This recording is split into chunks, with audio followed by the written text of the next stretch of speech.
Illness is a common occurrence throughout life, and we often take medicines and cures for granted, but where do the compounds for these come from? Over 80% of life on Earth is contained in the oceans, yet 95% of the sea remains unexplored, providing a huge opportunity to discover new compounds and organisms of benefit to us. In particular, the demand for drugs is ever growing.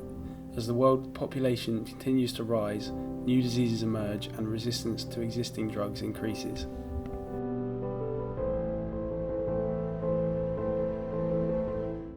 It can take years from the point of discovery of a novel compound to it being marketed by a pharmaceutical company. After the FDA allowed 3 new marine drugs in 1974, it took more than 30 years for any others to be approved for clinical use. The process of marine bioprospecting starts with the marine environment being screened for a compound of interest and its collection by scuba divers or mini-submarines, and is followed by isolation, testing for bioactivity, and, if successful, production. We've all heard of cod liver oil, but there are much more exciting medicines found from the sea. Some of the first marine drugs on the market were derived from sponges.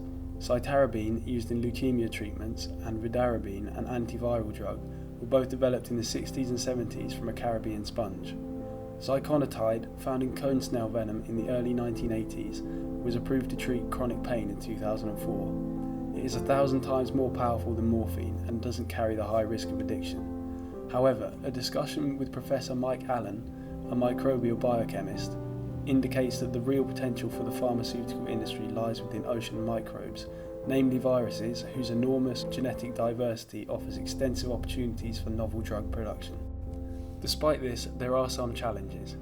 Many of the life-saving compounds found in these species are actually synthesized by microorganisms living in association with the larger animals, so collecting those individuals doesn't guarantee finding the right chemicals.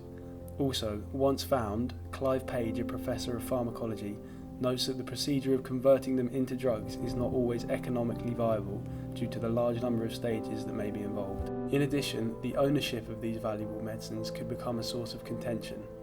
Exploration is often based on local knowledge provided by indigenous communities, yet exploitation of the resources rarely sees economic gain for these individuals.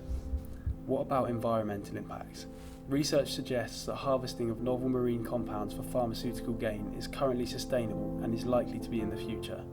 Mass production of novel compounds will always be on land, either synthetically or through cultivation rather than natural marine harvests, due to the need for quality and quantity assurance. As technology advances, it is likely that bioprospecting will become increasingly prevalent and efficient. However, as sea temperatures rise, coral reefs are under immense threat from coral bleaching, meaning we could lose potential medicinal compounds before they are even discovered. The potential could be huge if we don't destroy our oceans before it ever really gets started.